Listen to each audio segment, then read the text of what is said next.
نلتقي مع المحامي فادي حويش أمين سر المجلس الثوري المحلي في مدينة العشارة يحدثنا عن آلية توزيع الخبز في هذه المدينة. تفضل أستاذ فادي. بسم الله الرحمن الرحيم والصلاة والسلام على رسول الله. لقد قام المجلس المدني الثوري باتباع بعض الخطوات حفاظا على أرواح المدنيين ومن أجل توفير الضغط عن المخبز، وقد قام بإنشاء مراكز لتوزيع الخبز عبارة عن مناديب يوصل لهم المجلس المدني الثوري الخبز إلى مراكز التوزيع، فبذلك يخف الضغط عن المخبز ونحفظ سلامتهم من قصف الطيران الأسدي الهمجي على المواطنين. وإننا الآن ندعو جميع المجالس المدنية وجميع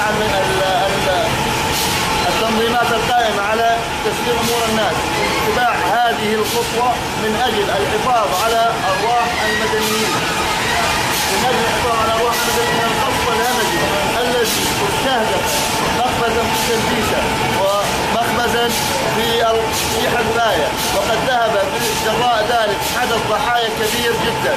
إننا ندعوهم إلى اتباع هذه الخطوات من أجل تنظيم شؤون الناس وحفاظا على أرواحهم، والله ولي التوفيق.